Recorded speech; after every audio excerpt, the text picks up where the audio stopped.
मध्य प्रदेश भारतीय जनता पार्टी के मीडिया प्रवक्ता सत्येंद्र जैन जी आज हमारे साथ हैं। आज हम उनसे बात करेंगे कि जो प्रचंड बहुमत से जो भारतीय जनता पार्टी जीती है और जो केंद्रीय नेतृत्व उन्होंने जिस तरह से आज जो जिन लोगों को लेकर के आए हैं, मतलब एकदम से अचानक से इस तरह से मतलब जो नेतृत्व परिवर्तन हुआ है मध्य प्रदेश में, और ये किसी को उम्मीद नहीं थी कि किस तरह से जो है ये एक उज्जैन से मोहन यादव जी को सीएम बना दिया जाएगा। तो सर, इसको आप किस तरह से देखते हैं, ये जो घटना हुई है? क्योंकि लोग इसको बोल रहे हैं कि साहब ये यादव समाज से, क्योंकि लोकसभा चुनाव आने वाले उसके कारण उसको जोड़ा है, या राजेंद्र सिंह शुक्ल को ले अपन तो रीवा से उसको जोड़ा गया है। इसी तरह से जगदीश देवड़ा जी की बात करें तो लोग बोल रहे हैं कि SC/ST को जो है मंदसौर से साधा गया है। तो ये क्या जो अलग अलग जातियां उनको साधा गया है, या ये एक साधारण जो RSS का जो नागपुर से जो आया है, जो चिट्ठी आई है वो है उसे साधा किया है?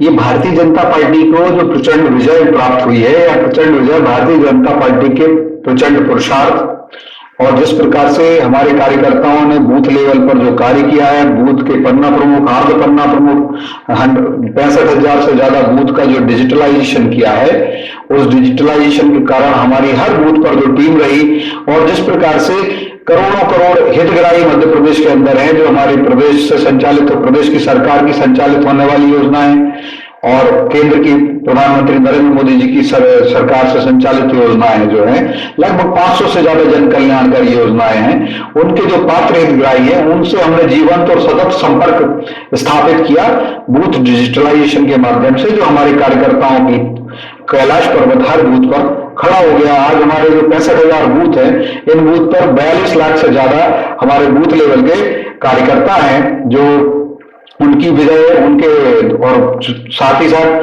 हमारे संगठनात्मक कुशलता की बजाय जिस प्रकार से हमारे शीर्ष नेतृत्व ने, प्रदेश के नेतृत्व ने चुनाव प्रबंधन में जो अपनी सारी शक्ति झोंक दी, वो सारी शक्ति झोंकने के बाद पुरुषार्थ और पराक्रम की जो पराकाष्ठा की है, जो 1000 से ज्यादा की सभाएं की हुई हैं, जिस प्रकार से उसके पहले हमने जो जन आशीर्वाद यात्रा की थी, जन आशीर्वाद यात्रा में आपने देखा कि हमने लगभग 3 करोड़ से ज्यादा लोगों का आशीर्वाद प्राप्त किया, और जिस प्रकार से हम 215 से अधिक विधानसभा सीटों के जो निवासी हैं उसमें से यात्रा का जाना हुआ, और उस यात्रा का जाने में वहां की भगवान रूपी जनता से हमारा संपर्क हुआ। हमने उनको बताया कि भारतीय जनता पार्टी की सरकार, जो मोदी जी की सरकार और शिवराज जी की सरकार ने जिस प्रकार से जो जन योजना है 500 से ज्यादा, उनसे मध्य प्रदेश की जनता को लाभान्वित किया, आच्छादित किया, उसके कारण से उनको एक कनेक्ट हुआ, हमारा हृदय से हृदय का कनेक्ट हुआ।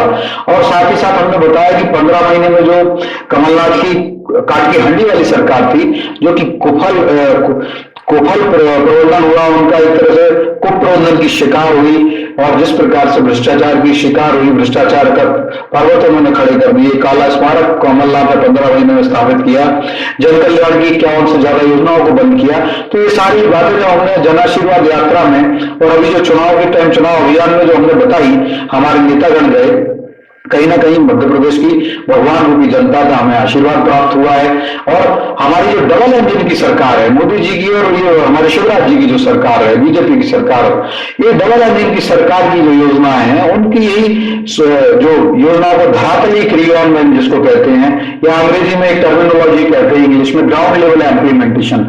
ग्राउंड लेवल इम्प्लीमेंटेशन में जो हमने पात्र हितग्राही है, बेनिफिशरीज हैं, उन बेनिफिशरीज से हमने कनेक्ट किया, हमने उनको बताया कि किस प्रकार से हमारी जो 1 करोड़ से ज्यादा आयुष्मान कार्ड धारक है मध्य प्रदेश में, और एक परिवार में अगर 4-4, 5-5 लोग हैं तो लगभग 5 करोड़ से ज्यादा आयुष्मान कार्ड धारक मध्य प्रदेश के अंदर है। इसी प्रकार से हम जो मुफ्त राशन योजना है, खाद्यान्न वितरण की बात है, तो हम देते आ रहे हैं। और आप देखिए कि कोविड जैसे महामारी के काल में जो केंद्र सरकार है उसने और के हमारी मध्य प्रदेश की राज्य सरकार ने गरीब कल्याण का जो वीणा उठाया, जो संकल्प लिया, जो कोरोना जैसी महामारी है उसको हमने बड़ी बहादुरी से वीरता पूर्वक शौर्य पूर्वक लड़ा।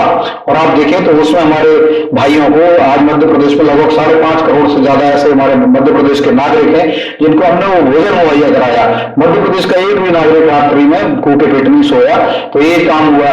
महिला सशक्तिकरण के प्रतिमान हमने रच दिए, चाहे वो हमारी लाडली लक्ष्मी योजना हो। लाडली लक्ष्मी योजना देखिए 15 महीने की कमलनाथ सरकार ने उस योजना को बंद कर दिया था। तो ऐसे हमारी लाखों बेटियों का जन्म 15 महीने में हुआ। ये नहीं कह सकते कि उस समय जन्म ही नहीं हुआ, बेटियां जन्म ही नहीं लिया बेटियों ने, उन्होंने जन्म लिया, लेकिन उनके भाग्य पर ताला डालने का काम कमलनाथ की सरकार ने किया था। एक बेटी को, एक लाडली को लक्ष्मी नहीं बनाया या लखपति बेटी नहीं बनाया। भारतीय जनता पार्टी ने जैसी सरकार आई पुनः उस योजना को प्रारंभ किया और आज 47 लाख से ज्यादा लाडली लक्ष्मी मध्य प्रदेश के अंदर हैं। ये बहुत बड़ी उपलब्धि है। इसी प्रकार से आपने लाडली बहना की जो बात कही हमने, आपने देखा ये तो कहते हैं नारी सम्मान योजना लाएंगे, नारी सम्मान, और इनका नारी सम्मान क्या है? सज्जन सिंह वर्मा के बयान है कि नारी जो है वो बच्चे पैदा करने की मशीन है, या दिग्विजय सिंह का बयान है कि वो कहते हैं टंच माल है अपने सांसद को। इसी प्रकार से कमलनाथ को देखें तो वो कहते हैं क्या आइटम है, महिलाओं को आइटम कहते हैं। प्रियंका वाड्रा जी नारी सम्मान की इस प्रकार की योजना उनकी है कि वो कहते हैं कि बेटियां जो होती हैं, बेटियां अगर स्कूल में बिगनी पहन के भी आया, मीडिया पर्सन ने लोगों ने पूछा तो उन्होंने खुले पत्रकारों से बोला कि नहीं, we don't have any objection if any girl is coming inside the school who is wearing bikini और सम सॉर्ट ऑफ एनीथिंग। तो बिकनी पहन के आने के स्कूल में बात कहती थी। तो इस प्रकार से हमारी नारी सम्मान नहीं कह सकते इस बात को। तो जिनके विधायक शांतिलाल धारीवाल जो राजस्थान से आते थे मंत्री थे, वो कहते थे राजस्थान मर्दों का प्रदेश है क्योंकि वहां पे बलात्कार होते हैं। तो मर्दानगी से बलात्कार को जोड़ना ये इनकी नारी सम्मान हो सकता है कांग्रेस का। भारतीय जनता पार्टी का नारी सम्मान है यत्र नार्यस्तु पूज्यन्ते रमन्ति तत्र देवता। भारतीय जनता पार्टी का नारी सम्मान है। हमारी सरकार रही तो आपने देखा मुख्यमंत्री शिवराज जी ने किस प्रकार से कन्या पूजन किया, और कन्या पूजन करके हम नवदुर्गा में करते हैं, हमेशा करते हैं। हर एक मांगलिक कार्य सरकार का रहा, उस सरकार के मांगलिक कार्यों पहले हमने उसको कन्या पूजन से जोड़ा और उसका सफल ये रहा कि ये कहेंगे कि बकवास नौटंकी बताते थे। कमलनाथ ने भी कहा था कि कन्या पूजन, दिग्विजय सिंह ने भी उसको हमारी कन्याओं को, हमारी मातृशक्ति की नारी अपमान किया था। ये नारी शक्ति योजना, नारी सम्मान योजना इनका हो सकता है जो महिलाओं का अपमान करना, जो कहते हैं कन्या पूजन तो ढोंग है, नाटक है, नौटंकी कर रहे हो। हमने वस्तुतः उसको अपने जीवन में उतारा है, जीवन में उतार के अंगीकार किया है और समाज के अंदर इंप्लीमेंट किया, लागू किया। और आप देखेंगे कि जो लिंगानुपात था, जो सेक्स रेशियो होता है मेल फीमेल का, वो एक समय 911 पर पहुंच गया था। और आज हमारे मुख्यमंत्री पूर्व मुख्यमंत्री शिवराज सिंह जी का सफल है, भारतीय जनता पार्टी की सरकार का सफल है कि जो लाडली लक्ष्मी योजना और इस प्रकार से महिला सशक्तिकरण की जो अनेक योजनाएं लेके आए वो 977 के आसपास हो गया। तो ये समरसता हमने समाज के अंदर विकसित की। इससे हमने ये भारतीय जनता पार्टी की सरकार में से जीडीपी नहीं बढ़ती है या आर्थिक ग्रोथ नहीं होती, लेकिन हमने समाज के अंदर भी समरसता लाने का कार्य करना होता है। लोक कल्याणकारी अर्थशास्त्र में एक बहुत बड़ा कार्य होता है कि हमारे राज्य में, हमारे देश में कोई भूखा न सोए, हर हाथ को काम मिले, हर उसको शिक्षा मिले, हर व्यक्ति को आरोग्य प्राप्ति के लिए उसको आरोग्य के संसाधन उपलब्ध हो, हॉस्पिटल्स हो, मेडिकल्स हो, उसको हॉस्पिटल के अंदर सारी सुविधा हो। तो इस प्रकार के अनेक जो कार्य मैं कह रहा हूँ 500 से ज्यादा योजनाओं का जो हमने धरातल क्रियान्वयन किया है उसकी विजय है।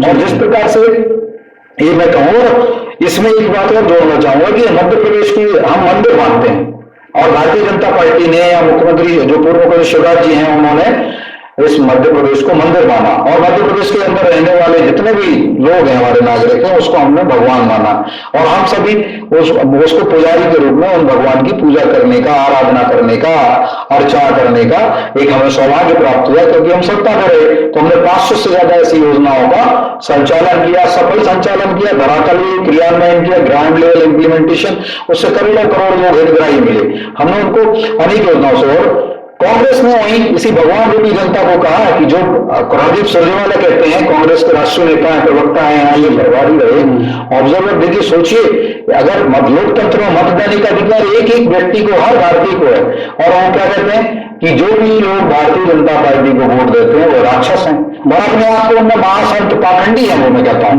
उन्होंने अपने आप को महासंत बता दिया, बोले मैं हस्तिनापुर की धरती से शाप भी देता हूं, शाप देने का काम भी कर दिया। तो इस प्रकार से भगवान रूपी जनता को राक्षस बताना, उनका अपमान करने का काम कांग्रेस करती रही।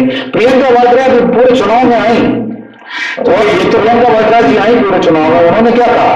प्रियंका वाड्रा जी कहती है कि मध्य प्रदेश की जनता क्या आप लोग अंधे हो जो 4-4 बार भारतीय जनता पार्टी की आप सरकार बनवा चुके?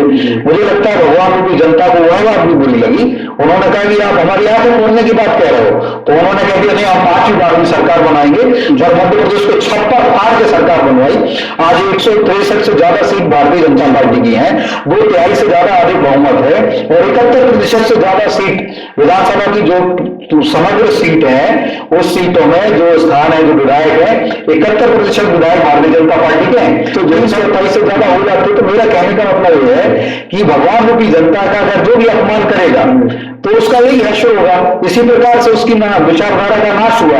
अब वो किसी और को बहाना ठोकेंगे, और वो कहते रहे देखिए दम करते थे। तो ये कांग्रेस की संस्कृति रही। और जो आपने कहा कि मोहन यादव जी को लेके आए, तो नहीं, मैं ये बोल रहा था जनसाब जैसा अभी मध्य प्रदेश सरकार में 4 लाख करोड़ का कर्ज है, तो अभी जो सरकार मोहन यादव की आने वाली, तो ये किस तरह से आपकी जो बेनिफिशियरी योजना है, जो जिनको एग्रीकल्चर बोल सकते हैं या जन कल्याणकारी जो भी आप कह सकते हैं, तो इनको कैसे आप समझ गया, उसको लागू कैसे करेंगे? अभिप्राय देखिए, हमने संकल्प पत्र दिया है, और हमारा संकल्प पत्र कोई ऐसे नहीं बनाते। हमने संकल्प पत्र में जो संकल्प लिए हैं उस एक संकल्प को हमने रिव्यू किया, और हमने मध्य प्रदेश की आर्थिक सामाजिक परिस्थितियों का उसमें अध्ययन किया, और आर्थिक संपन्नता को भी हमने उसमें कंसीडर किया, और उसके बाद फिर हमने वह निर्णय लिए कि हम जैसे किसानों को या जो योजना है, जो हमारी लाडली बहनों को हम 3000 रुपए तक देने जा रहे हैं, जो सामाजिक सुरक्षा योजना है जिसमें 1000 रुपए देते हैं, उसको हमने 1500 रुपए हम करने जा रहे हैं। कांग्रेस ने कहा 1200 देंगे, हमने कहा हमारा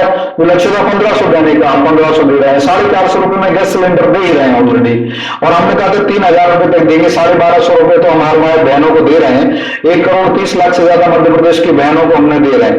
और आप देखिए अभी तक के जो दिसंबर के महीने तक की राशि उनको चली गई, और मुझे लगता है कि एक बहन के खाते में 9,000 रुपए तो आ ही चुके हैं, क्योंकि और अभी बहुत जल्दी 1500 रुपए भी होने वाले हैं। ऐसे करके 1750, फिर 2000, ऐसे करते हुए 3000 रुपए प्रति माह तक ये हमारा संकल्प। और हम लेंगे, और हमें पता है मध्य प्रदेश के अर्थशास्त्र को, आर्थिक साम्राज्य को हमने समुन्नत किया।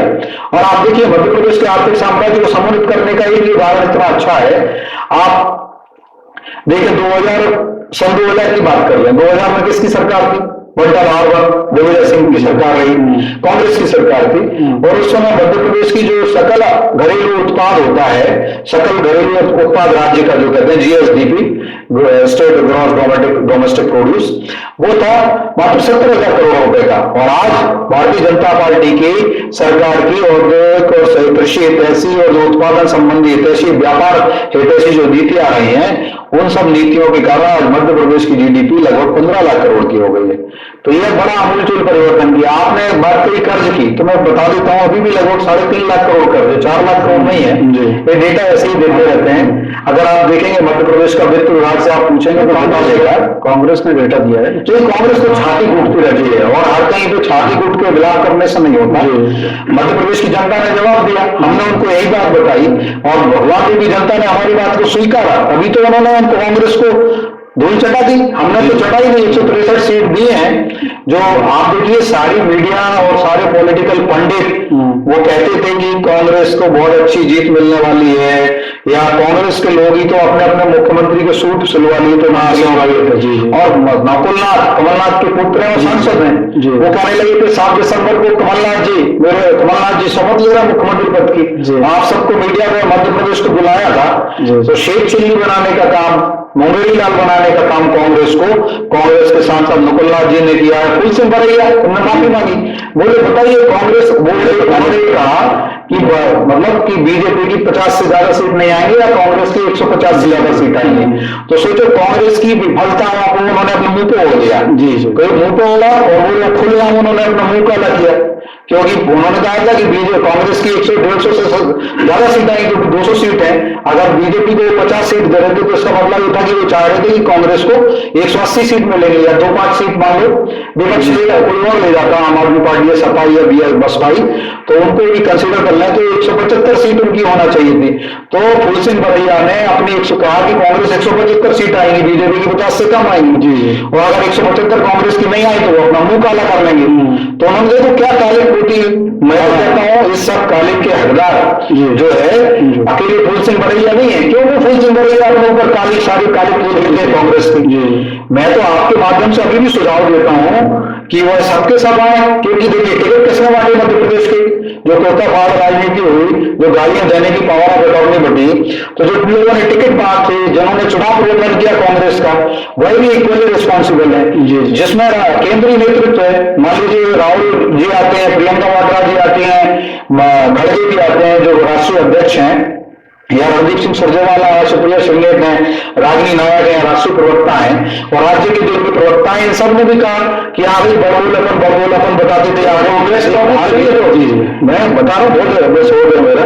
तो ये जो विषय था, मैंने कहा ये विफलताओं को बेचारे फूल सिंह बरैया अपने ऊपर क्यों ले रहे हैं। ये काले के हकदार तो राहुल गांधी है, खड़गे जी हैं, मल्लिकार्जुन खड़गे हैं, प्रियंका वाड्रा है, जो रणदीप सुरजेवाला, कमलनाथ है, दिग्विजय सिंह है, नकुल नाथ है, इनके सारे प्रवक्ता हैं जिन्होंने होर्डिंग लगा दिए। 2-2 साल से कह रहे थे ये लोग होर्डिंग, नए साल कमलनाथ सरकार, नया साल मुबारक हो, नई साल कमलनाथ, हर 15 अगस्त को हम झंडा फहरा रहे हैं, 26 जनवरी पे हम कर रहे हैं, और भावी मुख्यमंत्री कमलनाथ, भावी मुख्यमंत्री अवश्यम, भावी मुख्यमंत्री, और आज भी पूर्व मुख्यमंत्री जनता बनाती है। देखिए जनता का जनादेश का अपमान नहीं करना चाहिए जी। तो मैं ये कहता हूं कि फूल सिंह बरैया ने अकेले विचारों उनको नहीं करना चाहिए, कांग्रेस को सब लोगों को आना चाहिए। मैं आपके माध्यम से आग्रह करता हूं, अपील करता हूं कि माननीय खड़गे जी आई है, माननीय राहुल जी आई है मध्य प्रदेश, माननीय प्रियंका जी आई है मध्य प्रदेश, क्योंकि आपके भी चरण मध्य प्रदेश में पड़े थे, और जहां जहां से राहुल जी आपने भारत जोड़ो यात्रा निकाली थी, उस जगह से कांग्रेस का सफाया हो गया। जहां जहां प्रियंका जी आप आई, कांग्रेस हार गई, तो जहां जहां आपके चरण पड़े, जहां जहां पड़े चरण राहुल प्रियंका के, वहां बंटल हार कांग्रेस का, वहां आप सब भी कालिक के हकदार है। क्यों फूल सिंह बरैया के चेहरे पर कालिक फोड़वाते हैं, आप पुतवाते हैं। आप आइए कमलनाथ जी, आप भी आइए दिग्विजय सिंह जी, आइए रणदीप सिंह सुरजेवाला जी, आइए हमारे मीडिया विभाग के सारे कांग्रेस के प्रवक्ता का के मिश्रा जी और सभी लोग आए, थोड़ी थोड़ी काले का लोग भी लीजिए, क्योंकि देखिए पूरा जिम्मेदारी फूल सिंह बरैया की नहीं है, जो मध्य प्रदेश में कांग्रेस की 180 सीट नहीं आता। नहीं सर, तो मैं कहता हूं आपके माध्यम से जी, आपका चैनल के माध्यम से कि वो कृपया आए और अपना भी मुंह काला करें, या फिर उस विधायक की तरह कर लें जो विधायक क्या कह रहा था इनका। आपको पता है राजगढ़ में इनके विधायक का प्रत्याशी थे बाबू सिंह तंवर जी। बाबू सिंह तंवर जी ने संकल्प लिया था कि अगर वो नहीं जीतेंगे, अगर जनता उनको नहीं जीतती है, तो वहां पे मोहनपुरा का बांध बनाया गया, और आपको याद होगा मोहनपुरा का बांध एक जीता जागता कांग्रेस की असफलता का उदाहरण है। वो कैसे है कि पंडित जवाहरलाल नेहरू जो हमारे पहले प्रधानमंत्री थे, उस बांध को निर्माण करने की आधारशिला उन्होंने रखी थी, शिलान्यास उन्होंने किया था, लेकिन ये इतनी मंथर गति से काम करने वाली सरकार, केंद्र में कितने साल कांग्रेस की सरकार रही, लगभग 60 साल कांग्रेस की सरकारें रही, सोचिए 60 साल में वो बांध नहीं बना पाया मोहनपुरा का। जब हमारी सरकार आई 2014 में, मोदी जी की सरकार आई, और राज्य में भी उनकी सरकार 45 साल से ज्यादा तो रही, 2003 तक तो दिग्विजय सिंह जी मुख्यमंत्री रहे, अधिकतर समय कांग्रेस की सरकार रही। 1956 के बनने के बाद से जब से मध्य प्रदेश बना है, 1956 में मध्य प्रदेश गठन हुआ। तो मैं कहता हूं जीता जागता उदाहरण है मोहनपुरा का बांध। वो कह रहे थे कांग्रेस के प्रत्याशी जो हार गए, इस बार पराजित हो गए, पूर्व विधायक हैं, वो कह रहे थे कि भैया अगर मैं नहीं जीता तो मोहनपुरा के बांध में डूब जाऊंगा। मैं आपके माध्यम से कलेक्टर महोदय से बात करके उनको वो आग्रह करता हूं कि कृपया महोदय जी जरा विधायक जी की, जो पूर्व विधायक है जो पराजित हो चुके हैं, मानसिक अवसाद से गुजर रहे हैं, मैं नहीं चाहता कि कोई व्यक्ति आत्महत्या करे, बांध में डूबे। उन्होंने कहा था मैं पीठ को पत्थर बांध के डूब जाऊंगा मोहनपुरा में। तो कृपया संज्ञान लें, और इस प्रकार से विधायक जी को भी, जो पूर्व विधायक हो गए, जनता ने उनको अस्वीकार कर दिया। इस प्रकार की उच्छृंखलता, बबूलापन, असफलता, कालिक, तो मैं कहता हूँ कालिक तो जरूर बोलिए हो बाबू सिंह तंवर जी, कोई ऐसा काम ना करें जल समाधि लेने का, लेकिन मैं कहता हूं कि आप जरूर आइए, और आग्रह है आपसे कि आप फूल सिंह बरैया वाली कालिक अपने सबके चेहरों पर लगाइए, क्योंकि वो असफलता का जीता जागता उदाहरण है। जी, तो बहुत सारे सपने जो है वो मोदी जी ने इनके खत्म कर दिए मध्य प्रदेश में, वो तो मैं जानता हूं कि अपन मोदी जी के काले ने इतनी बड़ी जीत आप लोग जीते, बहुत अच्छा आपका ये यहाँ पर कार्यक्रम रहा। मैं ये जानना चाह रहा था कि ये जो 3 लोग जो आए, ये मतलब जो सामान्य लोगों को लेकर के जैसे बीजेपी आई है, तो ये एकदम से अचानक कैसे हुआ है? देखिए, ये कुछ भी अचानक नहीं होता। हमारी भारतीय जनता पार्टी में सुनियोजित सुप्रबंधन का ही परिणाम होता है। और आप देखिए, जिस प्रकार से निर्णय लिए गए, और कुछ अचानक होता तो कोई बात होती, लेकिन ऐसी कोई बात ही नहीं है। भारतीय जनता पार्टी का एक एक कार्यकर्ता, चाहे शीर्ष नेता हो, चाहे छोटा कार्यकर्ता हो, सभी एक में भारतीय जनता पार्टी के मंत्र में है। और क्या मंत्र हो? संघ ध्वजम संपद ध्वजम संभो मनासी जानताम। तो हम संघ चलेंगे, हम मध्य प्रदेश का विकास करेंगे, हम भारत का विकास करेंगे। और यही प्रस्फुटन हो रहा है। और हमने तो कहा है, ना जात पर ना पात पर जो कांग्रेस झूठ बोलती थी, मोहर लगेगी हाथ पर, आज वो जाति पाति में बांटने वाली बातें करती रही। हमने तो सामाजिक समरसता का मंत्र पढ़ा है। और सामाजिक समरसता का मंत्र क्या है? हिंदुवा सहोदरा सर्वे, मां हिंदू पतितो भवेत्, हिंदुवा सहोदरा सर्वे, मां हिंदू पतितो भवेत्। मम मंत्र समानता और मम दीक्षा धर्म रक्षा। तो हमारा भारत का जो भारतीय समाज है, वो भारतीय समाज में समानता होती है। ये पता नहीं कौन कहता है कि सनातन में विभिन्न जातियों में बटा हुआ है, सनातन को गाली देते हैं, हिंदू एक गाली शब्द है। कांग्रेसी नेता लोग गाली देते हैं। मल्लिकार्जुन खड़गे कहते हैं कि अगर मोदी जीतेगा तो सनातन की सत्ता आ जाएगी। ये सनातन हंता है, सनातन विरोधी है। तो हम तो सभी, और उसमें लिखा है मम मंत्र समानता सर। और कोई हिंदू पतित नहीं होता, पतित नहीं होता, गिरा हुआ नहीं है, अपवित्र नहीं है। हमारे सब भाई भारतीय जो हैं, हमारे हृदय के टुकड़े हैं, हृदय के हार हैं, और हम सब भाई एक हैं। तो मम मंत्र समानता कहां से ये बात करते हैं? ये तोड़ने वाली बातें करते हैं। राजीव गांधी जी प्रधानमंत्री थे। मैं कहता हूं नेहरू जी से, जो आपने कहा जातियों में तोड़ने बिगेड़ने का काम कांग्रेस करती आती है। आप देखिए, काका कालेलकर कमीशन बना 1952-53 में, उसकी नींव रखी गई। और काका कालेलकर रिपोर्ट में क्या कहा गया था कि जो हमारी पिछड़ी जातियां हैं उनके बारे में अध्ययन करें, उनको सुविधाएं देने की बात थी। उस रिपोर्ट को दबाने का काम पंडित जवाहरलाल नेहरू जी ने किया। उसके बाद इंदिरा गांधी ने किया। और 1977 में जब आपातकाल लगा, उसके बाद जब सरकार बनी भारतीय जनता पार्टी की, हमारी सरकार बनी जनता पार्टी की, हमने फिर एक नई रिपोर्ट, नया मंडल कमीशन किया। उसका नाम था मंडल कमीशन। और मंडल कमीशन का गठन किया, उसकी रिपोर्ट आ गई, इंदिरा गांधी प्रधानमंत्री बन गई। हमने उस कमीशन को लेकर आए थे और उसकी रिपोर्ट रखी। और इंदिरा गांधी जी ने जब प्रधानमंत्री नहीं, उन्होंने दबा के रखा उस रिपोर्ट को। क्यों नहीं आने दिया सदन के पटल पर? लोकसभा में आ जाना चाहिए था, संसद में, राज्यसभा और लोकसभा में रखना चाहिए था। उसमें रिपोर्ट को नहीं रखा गया। उसके बाद राजीव गांधी मुख्य प्रधानमंत्री बने। राजीव गांधी प्रधानमंत्री बनकर पूरा कार्यकाल निकाल दिया। एक बार भी उन्होंने उस रिपोर्ट को दबा के रखा, कभी नहीं रखा। जब बीपी सिंह की सरकार आई और भारतीय जनता पार्टी ने उस सरकार को समर्थन दिया था, राकेश जी, और उस समर्थन देने वाली सरकार थी। और हमने ही कहा कि मंडल कमीशन की रिपोर्ट को सार्वजनिक किया जाए, सदन के पटल पर रखा जाए। जब सदन के पटल पर रखा गया तो राजीव गांधी नेता विपक्ष थे कांग्रेस के, क्योंकि कांग्रेस की सरकार चली गई थी, बीपी सिंह वो प्रधानमंत्री थे। ये भारतीय जनता पार्टी के पुरुषार्थ और पराक्रम का सुफल है कि मंडल कमीशन की रिपोर्ट को सार्वजनिक किया गया। हमारे जो ओबीसी भाई हैं उनको आरक्षण मिलना शुरू हुआ, प्रारंभ हुआ।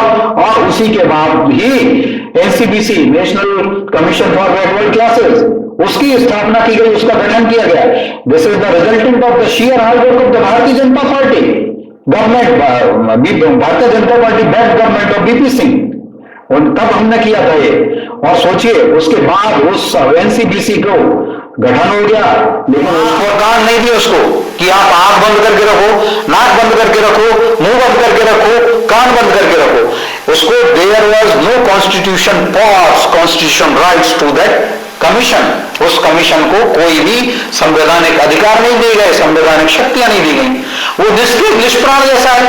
आप तो निर्जीव शरीर को रखोगे, आप तो क्या है? अरे भाई, उसको भारतीय जनता पार्टी की मोदी सरकार आई हमारी, तब हमें यह सौभाग्य मिला उस राष्ट्रीय पिछड़ा वर्ग आयोग को संवैधानिक शक्तियां प्रदान करने का अवसर भी हमें क्यों प्राप्त हुआ? यह भी एक विचारणीय प्रश्न है। और हमने देखा कि एक बड़ा अन्याय हो रहा था सामान्य निर्धन वर्ग के ऊपर। जो सामान्य निर्धन वर्ग है भारत का, उसको कोई आरक्षण नहीं प्राप्त हो रहा था। तो हमने कहा नहीं, हम आरक्षण की व्यवस्था में कुछ चेंज नहीं कर सकते हैं, न करना चाहते हैं, लेकिन हम हमारे जो सही मायने में जो गरीब ब्राह्मण है, जो गरीब ठाकुर है, जो गरीब बनिया है, गरीब जैन है, इन सब लोगों के लिए क्या कर सकते हैं?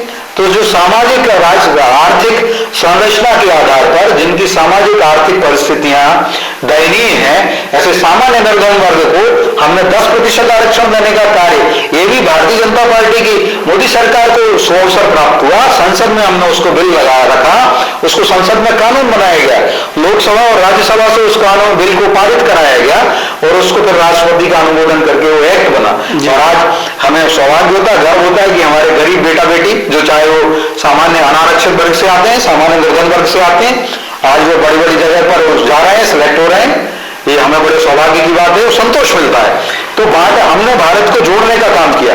हम समरसता की बात करते हैं, दलित बंधुओं के घर हमारे प्रधानमंत्री मोदी जी भोजन करते हैं, हमारे गृह मंत्री जी आप देखिए, या राष्ट्रीय अध्यक्ष नड्डा जी आते हैं, अमित शाह जी आते हैं, तो ये दलित वर्ग के समाज से, चाहे वो एसटी हो, हमारे ट्राइबल बंधु हो, चाहे वो एससी बंधु हो, उनके घर जाते हैं, उनके यहाँ भोजन करते हैं। और ऐसा नहीं शो फिल्मी स्टाइल वाला कोई काम नहीं होता, उनके घर में जो भी बनता है उसको बड़े प्रेम से, मनोयोग से, अभिरुचि के साथ में उस भोजन को ग्रहण करते हैं, भोजन का पान करते हैं। और इस प्रकार का ही उदाहरण मध्य प्रदेश की कल की बात करेंगे, चूंकि हम सब भोपाल के नागरिक हैं, मध्य प्रदेश के नागरिक हैं, और चूंकि मैंने आपसे पहले कहा कि मध्य प्रदेश हमारा मंदिर है जी, तो हमारे मंदिर की जो भगवान रूपी जनता है, हम उसके सब जब जाते हैं तो हम उसमें समरसता देखते हैं। हमने उसमें कभी नहीं देखा, हमने देखा है जात पात पूछे नहीं कोई, जो हरि को भजे सो हरि को होए। इस मंत्र को हमने आत्मसात करने वाली अगर कोई पार्टी है भारत के अंदर और मध्य प्रदेश के अंदर, भारतीय जनता पार्टी है। और सैकड़ों बार या हजारों सहस्रों बार कह सकते हैं कि हमारे नेतागण जाते हैं और सब दलित बंधुओं के यहाँ पर जाकर के भोजन करते हैं, भोजन पान करते हैं। आपने देखा सिंहस्थ कुंभ में हमने दलित जो है समरसता भोज कराया, और कई ऐसे करके जो साधु हैं, सब हमारे साधु जो है हमारे लिए तो ज्ञान की भंडार होते हैं, ज्ञान की मूर्ति होते हैं, हमें सन्मार्ग दिखाते हैं, हमें ब्रह्म ज्ञान देते हैं। तो उसकी साधु की जाति नहीं होती है, तो साधु को हमने सम्मान दिया और एक समरसता भोज भी हमें सिंहस्थ में कराने का अवसर प्राप्त हुआ। आपने देखा 100 करोड़ की लागत से संत रविदास का समरसता लोक बनाया जा रहा है। भारत के सांस्कृतिक राष्ट्रवाद को, सांस्कृतिक राष्ट्रीय एकात्मवाद और राष्ट्रवाद को पुनरुद्धार, अभ्युदय या उसको सशक्तिकरण करने का सौभाग्य जो प्राप्त हुआ है, या जो बीड़ा उठाया, तो भारतीय जनता पार्टी की सरकारों ने उठाया। चाहे वो काशी विश्वनाथ लोक हो, चाहे मध्य प्रदेश के अंदर हम लगभग 2 दर्जन लोग बना रहे हैं। समरसता लोक की बात हो रही है, संत रविदास जी ने कहा, संत रविदास जी जीता जागता उदाहरण है। और देखिए मीराबाई, जो आप हम 550 भी उनकी जयंती मना रहे हैं, हमारी बड़ी भक्त रही है देवी, वो भगवान कृष्ण की, वो मीराबाई कहाँ एक राजघराने से थी, और रविदास, संत रविदास की उन्होंने गुरु माना। और वो रविदास सोचिए तो हमारे सामाजिक समरसता थी, एकता थी, हमारे पुराने सांस्कृतिक संरचना, ऐतिहासिक, इसको अभी पता नहीं किन लोगों ने पतित किया था, हमने वो दूर किया उस अंतर को। कांग्रेस जैसे लोगों ने उसको विभेद पैदा किया था। कांग्रेस और कुछ नेता बोल भी रहे हैं कि सनातन के श्राप के कारण ये स्थिति में कांग्रेस पहुंच गई है, कुछ नेता ऐसा बोल भी रहे हैं। हाँ, वो देखिए आप उनको अभी कह रहे हैं वो, तो लेकिन उनको कभी ये दिव्य ज्ञान प्राप्त नहीं होता है। उनके जो नेतागण कहते हैं, मानते कहाँ है, वहां पर एक जो धड़ा है, और जो रविदास कितनी अच्छी बात कहते थे, ऐसा चाहूं राज में, ऐसा चाहूं राज में जहां मिले सभी को अन्न, ऐसा चाहूं राज में जहां मिले सबको अन्न, छोटे बड़े छोट बड़ो सब संबस है, और रविदास रहे प्रसन्न। मतलब वहां पे उनको ऐसा राज चाहिए था जो राम राज हो, जिसमें कि छोटे बड़े भी अच्छे से रहें, तो सबको भोजन मिले, सबको अन्न मिले, घर मिले। तो भारतीय जनता पार्टी की सरकारों ने किया। और रही बात सनातन अंता है, क्योंकि सनातन अंता तो कांग्रेस प्रारंभ से रही, जब से कांग्रेस की स्थापना हुई, अगर आप ऐतिहासिक दृष्टिकोण से देखेंगे तो कांग्रेस ने बहुत ही हिंदुओं के प्रति जो शैव पंथ, शक्ति पंथ, विष्णु पंथ, जैन पंथ, बौद्ध पंथ और हमारे सिख पंथ है, इनके साथ में बहुत बड़े अन्याय किए हैं। आप उदाहरण भी है, सिखों के साथ 1984 हुआ है, बहुत बड़ा नरसंहार हुआ। आप कहें अगर सनातन की, तो जिस प्रकार से आप देखेंगे भगवा को बलात्कारी कहने का, भगवा को आतंकवादी बना दिया गया, किसने बनाया? कांग्रेस ने। भगवान राम को काल्पनिक कैरेक्टर बता दिया, भगवान सीता माता, सुग्रीव और जो भरत, शत्रुघ्न, लक्ष्मण, इन सबको काल्पनिक बता दिया गया। अभी अभी भी इनके नेतागण, अब कमलनाथ जी अगर मध्य प्रदेश के संज्ञान में बात करें तो 15 महीने की सरकार रही, वो सनातन अंता कैसे रहे? देखिए आप, सनातन का विरोध करने वाले, इन्होंने 15 महीने की सरकार में एक हमारा शिव मंदिर है, महाकाल का प्रतीक होते हैं, हर जगह महाकाल है, भगवान शिव, एक मंदिर से लाउड स्पीकर उतरवाने का काम कर दिया। महाकाल है, अरे आपको उतरवाना लाउड स्पीकर तो सारे धार्मिक स्थलों से उतरवाओ, हमारे शैव पंथ, शक्ति पंथ, हमारे हिंदू पंथ मत से, भगवा से आपको क्या दुश्मनी है? आप क्यों शत्रुता हमारे से निभा रहे थे? आप या तो फिर सारे जो पंथ के जो धर्मस्थल है उनसे हटवाइए, या एक के साथ ऐसा अन्याय मत करिए। कमलनाथ जी की 15 महीने की सरकार ने किया, महापाप किया था जी। आस्था से एक मंदिर है हमारा, उससे स्पीकर भगवान शिव का मंदिर है, जिनको हम शिवा शिव पदाध्यास दुर्गा हरिहरोरा शंकराकृष्ण लोकेश संभव संभवन सुखे, तो भगवान शिव को हम इस प्रकार से मानते हैं। उनके मंदिर से लाउड स्पीकर हटाने का पाप किया गया। और इसी प्रकार से अभी उन्होंने जन्मदिन मनाया, तो जन्मदिन में मनाते तो क्या करते हैं, केक काटते हैं, और केक भी मंदिर रूपी केक है जिसमें उसमें भगवान भी विराजमान कर दिए हों, और उसको केक को काट लेते हैं, भगवान और मंदिर को काट काट के खा जाते हैं सबके सब।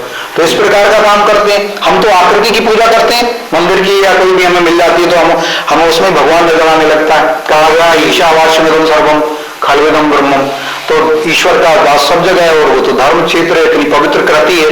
आपने मंदिर को बनाया, मंदिर रूपी केक आपने क्यों काटा? माफी मांगना चाहिए थी आपको, आपने कभी नहीं मांगी। आपके नेतागण मध्य प्रदेश के, आप एक तरफ आप बागेश्वर जी को लेके जाते हो, दूसरी तरफ उनका अपमान कराते हो। सज्जन सिंह वर्मा कहते हैं वो तो दुकान चलाते हैं फर्जी, डॉक्टर गोविंद सिंह उनके नेता विपक्ष हार गए, इसीलिए सनातन हत्या है वो बहुत बड़े, वो कहते हैं फर्जी है बाबा बागेश्वर, दुकान चलाते हैं। जनता ने कहा दुकान तो आप चलाते हो, उनकी दुकान है, वो उनके विधायक गई, नेता विपक्षी चली गई, हार गए वो वहां से। मैं कहता हूं जब जब धर्म की हानि होती है तब तब भगवान जन्म होते हैं, लेते हैं। और ये हमारे गीता में कहा गया है, परित्राणाय साधूनां विनाशाय च दुष्कृतां धर्म संस्थापनार्थाय संभवामि युगे युगे। तो ये हमने आह्वान किया भगवान रूपी जनता से कि आज के समय में भगवान राम या कृष्ण तो ऐसे नहीं आएंगे। हमने कहा आप ही लोग भगवान राम बनो, भगवान कृष्ण बनो। तो वो जनता ने भगवान राम और कृष्ण बन गए। और ऐसे आधुनिक काल के जो पौंड्रक हैं, जो मारीच हैं, जो कालनेमी हैं, जो बनते हैं सनातन प्रेमी, लेकिन दरअसल में वास्तविकता में सनातन हंता है, वे पाखंडी है, धूर्त हैं। हमने कहा प्रभु मध्य प्रदेश की भगवान रूपी जनता से कहा कि भगवान आप राम बन जाइए, प्रभु आप कृष्ण बन जाइए, और वो सब बन गए। और बन करके उन्होंने देखिए महा जो जिस तरीके से कालनेमी रूपी पौंड्रक जो था, पौंड्रक कहता था मैं कृष्ण हूँ, मैं वासुदेव पुत्र कृष्ण हूँ, उसका फिर भगवान ने वध किया था। तो हमने कहा कि अब आप इनका वध ना करो, हमने यही कहा कि ईवीएम में जाकर के इनकी विचारधारा का वध करो। तो भगवान रूपी जनता ने माना, और भगवान रूपी जनता ने सुदर्शन चक्र चलाया, ईवीएम में भारतीय जनता पार्टी को हमें जिताया। दिग्विजय सिंह बाबर बयान दे रहे ईवीएम पे, तो आप क्या बोलेंगे उस पर? देखिए दिग्विजय सिंह जी बयान दे रहे हैं, तो ईवीएम पर बयान दे रहे हैं, तो अपने बेटे से पहली बार तो जयवर्धन सिंह 4000 वोट से जीते। अगर ईवीएम कुछ खराब रहती है तो उनको इस्तीफा दिलवा देना चाहिए जयवर्धन सिंह से, और कह दें कि जब बैलेट पेपर चुनाव हो तब लड़े, अभी काय को विधायक बने हुए हैं, है ना। अगर छिंदवाड़ा में जो सीट है वो जीते कमलनाथ और कांग्रेस जीती, वहां से विधायकों को इस्तीफा देकर दिला दो। और चलो अच्छा आप ये नहीं मानते, तेलंगाना में उसी ईवीएम से जीत के उन्होंने सरकार बन गई, तो उस और वो रेवंत रेड्डी जो है वहां पर बने मुख्यमंत्री, उसकी सरकार को भंग करवा दो, विधानसभा भंग करा दो, पुनः चुनाव करा दो। अरे सिलेक्टिव होने की जरूरत नहीं है। हिमाचल प्रदेश में आपकी सरकार बन जाती है, आप कहते हो लोकतंत्र की जीत हो गई, जनमत की जीत हो गई, हम वादे हो, जहां हार जाते हो। यही छत्तीसगढ़ है, यही राजस्थान है, आपकी सरकार बनी थी तो आपको तब ईवीएम अच्छी लग रही थी, आज ईवीएम बुरी हो गई। और मेरे भैया हो, आप लोगों को क्या पता नहीं क्या, चुनाव आयोग तो बार बार ही कहता है, कल रख देते चुनाव आयोग। कल अजय सिंह का बयान आया, उन्होंने ये बोला प्रेस वालों से कि लोकसभा चुनाव कांग्रेस को लड़ना नहीं चाहिए क्योंकि ईवीएम रहेगी, तो इससे अच्छा तो लड़ाई नहीं है। ये बयान दिया, बहुत अच्छी बात है, वो सही कह रहा है। हो सकता है उससे क्या है, अगर वो नहीं लड़ेगी कांग्रेस तो कुछ लोग सब एकत्रित होंगे और कुछ उनके अंदर एक नई ऊर्जा हो सकती है, तो आगे वो बनाए। वैसे ही टुकड़े टुकड़े 400 से ज्यादा सीट भारतीय जनता पार्टी को फिर आ रही, और फिर ये कहेंगे कि एक वो है ना सॉन्ग मुन्नी बदनाम हुई वाला, बड़ा प्रचलित सॉन्ग है फिल्म बॉलीवुड का हमारे, और सारी जगह था हिंदी फिल्म इंडस्ट्री का। तो मुझे ऐसा लगता है कांग्रेस ने उस थीम से चुरा लिया है कि ईवीएम बदनाम हुई कांग्रेस तेरे लिए, कि जहां जहां कांग्रेस जीतती है तो वहां ईवीएम उनकी सखा हो जाती है, सहेली हो जाती है, और जहां जहां कांग्रेस हारती है वहां पे ईवीएम बदनाम हुई कांग्रेस तेरे लिए। दिग्विजय सिंह और इन लोगों को देखिए, अगर ये बात है तो निर्वाचन आयोग समय देता है कि सारी पार्टियों को कहता है निर्वाचन आयोग कि क्या कहते हैं निर्वाचन आयोग के अधिकारी कि आप आइए, ईवीएम रखी हुई है, आप टेम्परिंग करके दिखा दो। और जब चुनाव होते हैं उसके 1 महीने पहले से ईवीएम का कैलिब्रेशन होता है, तो हर वक्त जितने भी राजनीतिक दल हैं, इस बार मध्य प्रदेश में लगभग 95 राजनीतिक दलों ने चुनाव लड़ा, और 95 राजनीतिक दलों के जो अभिकर्ता होते हैं, बूथ लेवल एजेंट होते हैं, जो उनके चुनाव आयोग में जाते हैं उन सबको बुला के बोला कि आप भाई देख लो, आप लोग ईवीएम चेक कर लो, कैलिब्रेट हो रही। और सबके सिग्नेचर लिए गए। और जिस दिन वोटिंग होती है ना, उस दिन भी ईवीएम को वीवीपैट से, वेरीफाइड वोटर ऑडिट ट्रेल जिसको कहते हैं, उससे 2 मशीन होती है, दोनों मशीनों को बराबर चेक करते हैं। तो ऐसे और ईवीएम की मशीन होती है, एक उसका बैलेट वाली मशीन होती है, और उसी से वीवीपैट कनेक्ट होती है। तो देखो आप जिसको बटन दबाते हो, कमल को दबाया तो कमल दिखता है, और कमल के बाद उसमें कुछ सेकंड के लिए वीवीपैट में आपको दिख जाता है, ये सब दिखता है। वो सारे कैलकुलेट कराएंगे, सब कराएंगे, उसके बाद पता नहीं क्या हो जाता है, किंकर तक विमोह हो जाते हैं, या इनका मानसिक संतुलन खो जाता है कि जहां ये जीत जाते हैं वहां कहते हैं ईवीएम अच्छी है, ईवीएम, जहां हार जाते हैं तो ईवीएम बदनाम हुई कांग्रेस तेरे लिए, मुन्नी बदनाम हुई वाली बात करने लगते हैं। अरे भाई, और अगर कोई, मैं कहता हूं चलिए इसमें भी तो अगर आप कोई प्रामाणिकता की बात करते हैं, कोई तथ्य है, कोई सबूत है, तो आप जाइए निर्वाचन आयोग को दीजिए कि साहब आपकी ईवीएम गड़बड़ काम कर रही है, ये था, अभी कह रहे हो 90% चार्ज थी, ये था, वो था। अरे भाई, if you have any sound proof, sound logic, आप चले जाइए निर्वाचन आयोग में दीजिए। अगर निर्वाचन आयोग भी नहीं मानता तो आप कोर्ट, न्यायालय भी है, न्यायालय में चले जाइए, हाईकोर्ट चले जाइए, हाईकोर्ट नहीं मानता सुप्रीम कोर्ट चले जाइए। अरे भाई, अभी ये कहेंगे कि कोर्ट भी भाजपा के हैं, मूर्खता जैसी बातें करते हैं। अब देखिए राहुल गांधी की अभी सदस्यता रद्द हुई थी, और राहुल गांधी की संसद की सदस्यता, क्योंकि 2 साल की सजा हो जाती है, तो कानून है कि अगर जनप्रतिनिधि अगर उसकी किसी को 2 साल की सजा कोई कोर्ट देता है तो उसकी संसद जो सदस्यता होती, चाहे वो विधानसभा हो, चाहे लोकसभा हो, चाहे राज्यसभा, तो वहां से वो बाहर होना पड़ता है, रद्द होती है, उनकी रद्द हुई, उनको बंगला खाली करना पड़ा। ये वही सुप्रीम कोर्ट है, उन्होंने कहा नहीं, अभी तो अभी केस चल रहा है, बंद नहीं हुआ, लेकिन उसी सुप्रीम कोर्ट के आदेश के द्वारा ही इनकी सदस्यता को भी बहाल किया गया है, कुछ समय के लिए किया गया अस्थायी तौर पर, बट उनकी सदस्यता को भी बहाल कर दिया। तो तब सुप्रीम कोर्ट अच्छा हो जाता है, जब बात करते हैं तब लोकतंत्र की विजय हो जाती है। अभी कहेंगे लोकतंत्र खतरे में, लोकतंत्र खतरे में, अरे भैया लोकतंत्र खतरे में तो जब रहता है जब कांग्रेस रहती है। जब इंदिरा गांधी ने चुनाव लड़ा 1971 का चुनाव, और हमने कहा कि आपने फर्जी लड़ा, हमारे लोगों ने, हमारे पूर्वजों ने, वो गए कोर्ट में, गए इलाहाबाद हाईकोर्ट में गए, और हाईकोर्ट का निर्णय आया कि हाँ, इंदिरा गांधी का जो रायबरेली वाला चुनाव था वो अवैध था, वो फर्जी था, उसमें बैलेट बॉक्स, बैलेट पेपर्स की चोरी कर करके फर्जी जीते गए थे। कोर्ट ने उसको निरस्त कर दिया उनके चुनाव को। अब लगा कि प्रधानमंत्री पद से इस्तीफा देना पड़ेगा ये सब। तो भारत को देखिए कितना बड़ा तानाशाही का एक उदाहरण है कि भारत को एक इमरजेंसी में थोप दिया गया। कोई आर्थिक आंतरिक संकट नहीं था, सिर्फ और सिर्फ उनकी कुर्सी पर संकट था, इसलिए मीसा लगा दिया गया, maintenance of internal security act लगा दिया गया, आपातकाल लगा दिया गया। तो ये संविधान का भंजन करने वाले संविधान हंता जो है ये कांग्रेस है, सनातन हंता कांग्रेस है, हर जगह आपको लोकतंत्र हंता कांग्रेस है।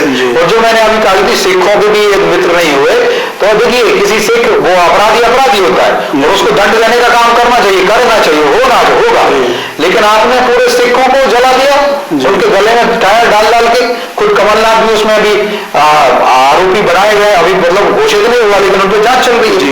ये उस समय थे, वो गुरुद्वारे के पास थे और ऐसा इन्होंने कहा, और कई सारी किताबें लिखी हुई हैं, और लगभग ऑन रिकॉर्ड तो 3500 जो हमारे सिख बंधु हैं वो भी भारतीय हैं, उनको जो है एक तरह से आसमाई काल के गाल में भेज दिया गया, समा गए, वो उनका नरसंहार कर दिया, बुचाड़ कर दिए गए, उनको आग लगा के गले में टायर जला के मार डाला गया। ऐसे हमारे भाइयों के प्रति मेरी पूरी सहानुभूति है, लेकिन एक कांग्रेस के लोगों ने करा, और 12,000 से ज्यादा का ऑफ द रिकॉर्ड है राकेश जी। तो आप देखिए किसी के नहीं हुए, ना जैनों के हुए, ना बौद्धों के हुए, क्योंकि भगवा आतंकवादी कह दिया, भगवा वाला करी तो भगवा रंग, चाहे वो जैन में भी केसरिया बहुत पसंद होता है, चाहे बौद्धों को भी भगवा पसंद होता है, उनके वस्त्र भी लाल रहते हैं साधुओं के, और बड़ा सम्मान है। ऐसे ही सिखों में होता है, ऐसे हमारे हिंदू पंथ में, पंथ शक्ति पंथ में होता है। जब इनको लगा कि यार ये सारे के सारे लोग विरोध करने लगे, तो वे हिंदू आतंकवाद को उतर आएगी, हिंदू धर्म को आतंकवादी बताने लगे।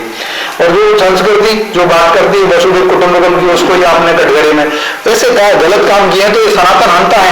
आज उसकी डेंगू एड्स से तुलना कर देते हैं इनके लोग रामायण जलाते हैं, तो इनके लोग ये कांग्रेस वाले और इनका गठबंधन उसको कभी विरोध नहीं करता, उसको समर्थन देता है। तो ये सनातन हंता है, हमने सिद्ध किया और जनता ने माना, और जनता भगवान कृष्ण भगवान राम का रूप लेके आई। मध्य प्रदेश, राजस्थान, छत्तीसगढ़, चाहे तेलंगाना में देखिए हमारा वोट परसेंट 14% हो गया, 7% था उससे 14%। जैन साहब भी आपके जो कद्दावर मंत्री जो 12 हारे जो हैं, और साथ उनको आप कैसे देखते हैं? मतलब बहुत बड़े बड़े मंत्री हारे जो कि कैबिनेट में थे और आपके यहाँ काम कर रहे थे मध्य प्रदेश सरकार में, और नया मंत्रिमंडल बनने जा रहा है, तो उसको संतुलित करेंगे आप? क्योंकि जो हारने वाले हैं उन पर आप देखिए, मंत्रिमंडल संतुलित कर, दो प्रश्न है आपके। हारने वाली जो चीजें हैं मुझे लगता है कि वो समीक्षा करनी पड़ेगी और ये लोकल लेवल पे भी होना चाहिए। और जो प्रत्याशी कहीं ना कहीं कुछ बात तो है, कुछ ना क्यों कमी, कुछ कमी रह गई, सोचो और सुधार करो। कुछ किए बिना ही जय जयकार नहीं होती, कोशिश करने वालों की कभी हार नहीं होती। तो हमें समीक्षा करनी चाहिए और मुझे लगता है हमारी पार्टी के और हमारे जो नेतागण हैं वो जरूर समीक्षा करते हैं। लेकिन जिस प्रकार से दूसरा आपने बात कही कि जो मंत्रिमंडल का विस्तार होगा और ये सब रहेगा तो कौन का रहेगा, तो मुझे लगता है मंत्रिमंडल के विस्तार का पूरा अधिकार जो है मुख्यमंत्री डॉक्टर मोहन यादव जी के पास है। He is the sole authority, he is having the sole discretion to select his cabinet, और वो उनके ऊपर है किसको उनको रखना है किसको नहीं रखना है। और वो हमारे डॉक्टर मोहन यादव जी बड़े योग्य हैं, काफी समय से वो राजनीति में है और बहुत अनेक पोस्ट अनेक पद पे रहे हैं, जनता से कनेक्ट उनका अच्छा है। तो निसंदेह वो मध्य प्रदेश के लिए मोहन होंगे और एमपी के मन में मोदी और मोदी के मन में मोहन, आपने देखा ये प्रस्फुटन हुआ। और दूसरी बात मैं और कहना चाहूंगा कि MP MY Mohan Yadav MY भी हैं। आपके माध्यम से मैं ये कहना चाहता हूँ डॉक्टर मोहन यादव हमारे एमवाई हैं। This is the equation of my समीकरण बड़ा चलता है। बिहार में कहते हैं मुस्लिम और यादव मिल जाते हैं तो एमवाई हो जाते हैं। हम कहते हैं हमारे एमवाई है मोहन यादव, हमारे एमवाई समीकरण मोहन यादव है एमवाई। और आप देखिएगा यहाँ पर यादव बंधु को हमारे जो मुख्यमंत्री हो गए, एक व्यक्ति साधारण से व्यक्ति जो है सुप्रीम पोस्ट पर आ गए मध्य प्रदेश की। संवैधानिक पद की बात करें, मध्य प्रदेश में सबसे बड़ा पद होता है मुख्यमंत्री जी का, तो उस पर सुशोभित हुए। तो ये भारतीय जनता पार्टी है कि किसी भी एक यादव को या किसी और व्यक्ति को जो पार्टी का कार्य करता है, कर्मठ कार्य करता है, उसके संगठन कौशल को देखती है, उसकी एडमिनिस्ट्रेटिव पावर को देखती है, नेतृत्व क्षमताओं की इवैल्यूएशन होता है और उनको फिर ऐसे पद पर सुशोभित करते हैं। तो भारतीय जनता पार्टी मध्य प्रदेश में और भारत में एकमेव पार्टी है जो कहेंगे भारतीय जनता पार्टी, भारत माँ के लाल की आरती भारतीय जनता पार्टी, तो भारत माता के लालों की आरती उतारने वाली भारतीय जनता पार्टी है। और हमारी पार्टी ने यह काम डॉक्टर मोहन यादव को मुख्यमंत्री बना करके ये सिद्ध भी कर दिया। हम कार्यकर्ताओं में उमंग उत्साह प्रफुल्ल का वातावरण है। और दूसरी बात आप देखिए, जो मैं कह रहा था कि अगर दूसरी जगह अखिलेश यादव और लालू यादव कहते हैं तो इनके इसमें उनके यादव होने पर मुख्यमंत्री नहीं बनता। शिशुपाल यादव जी हैं, उनके रामगोपाल यादव जी हैं, वो मुलायम सिंह जी के भाई हैं, वो कभी मुख्यमंत्री नहीं बन पाए। मुख्यमंत्री बनने का क्राइटेरिया था कि मुलायम सिंह यादव का पुत्र होना, जो मुलायम अखिलेश यादव को बनाया। और मैं बता रहा हूँ अखिलेश यादव का भी यही क्राइटेरिया होगा, मेरा क्राइटेरिया कि वो बनाएंगे तो अपनी श्रीमती जी को कभी या अपने पुत्रों को मुख्यमंत्री बनाएंगे, वो कभी अपने चाचा और ताऊ को नहीं बनाएंगे, अपने भाई लोगों को कजन है उनको नहीं। भारतीय जनता पार्टी एक यादव को बनाती है। बिहार की बात कर लें तो बिहार में लालू यादव, तेजस्वी यादव और उनके पुत्र मीशा यादव, ये सभी लोग यादव अपने पुत्रों को बना रहे हैं। तो यादव देखिए, एक यादव को अगर सम्मान देने वाली बात है ये भारतीय जनता पार्टी में है। मैं तो कहता हूं सारी ओबीसी और सब एक बहुत बड़ा एक परिवर्तन किया गया, ट्रांसफॉर्मेशन। और आप देखेंगे जिस प्रकार से हमने हमारे एक सवर्ण बंधु हैं भजनलाल शर्मा, उनको मुख्यमंत्री बनाया है राजस्थान में, हमारे ट्राइबल से आते हैं विष्णुदेव साय जी, उनको बनाया है, और मध्य प्रदेश से हमारे ओबीसी बंधु यादव समाज से आते हैं डॉक्टर मोहन यादव जी। तो भारतीय जनता पार्टी हर वर्ग को साथ में लेके काम करती है। सबका साथ, सबका विकास, सबका विश्वास और सबका प्रयास, ये हमारा मूल मंत्र है जो हमने कहा अभी। तो यही प्रतिलक्षित भी होता है, संगत ध्वजम संबद्ध ध्वजम संभोवना सीजान काम, तो ये होता है। और हमने सह अस्तित्व की भावना को प्रतिपादित भी किया है कि हमारे यहाँ सभी लोगों को उचित दायित्व और नेतृत्व मिलना है उसके प्रति। 2024 के लोकसभा के लिए मतलब आपने ब्राह्मण इस अपने ओबीसी और साथ में ये SC ST तीनों को साथ लिया, मतलब जैसे चर्चा चल रही है। हाँ, हमने जो है हमारी देखिए हमने जो काम किया है भारतीय जनता पार्टी ना, हम तो कहते हैं ना तोम काम राज्यम न स्वर्गम न पुनर्भवम काम दुक्तप्ता नाम प्राणी नाम आत्मनाशनम। तो हमने हर प्राणी को, आपने तो कहा कि SC ST OBC जनरल, हम कहते हैं कि हम कैसे दीन दुखी जो वर्ग है, हमारी मोदी जी की नजरों में चार गरीब है, चार जातियां हैं। क्या है? गरीब है, ये किसान है, महिलाएं हैं और युवा है बेरोजगार। तो ऐसे युवाओं को हमें ऐसी चार जातियों को हम उन्नत करना है। हमारी ये जातियां हैं और कोई जाति नहीं है कि हम कैसे कैसे गरीबों का कल्याण करें, हम कैसे अपनी महिलाओं का कल्याण करें, हम कैसे अपने किसानों का कल्याण करें और हम कैसे अपने युवाओं को आगे बढ़ाएं। इस प्रकार की 4 जातियां हमारे बताई हैं। मोदी जी भी कहते हैं हमारे, वो भारतीय जनता पार्टी ने वही माना, वो प्राणीनाथ नाम आर्थिन आश्रम में हम कैसे जन जन के कल दुख दर्द को दूर करें। हमें मध्य प्रदेश जो सत्ता मिली है, चाहे केंद्र की सत्ता हो चाहे राज्य की सत्ता हो, तो सत्ता में अगर हम आते हैं तो सत्ता देखिए सेवा करने का माध्यम है। जी। सत्ता हमारा साध्य नहीं हो सकता, सत्ता हमारा लक्ष्य नहीं हो सकता। तो ये हम देखते हैं, ये हमारा मत। ये हमारे साथ भारतीय जनता पार्टी मध्य प्रदेश के मीडिया प्रभारी सत्येंद्र जैन जी हमारे यहाँ थे, तो इनका बहुत बहुत धन्यवाद करते हैं बीसीसी न्यूज के लिए। नमस्कार जी।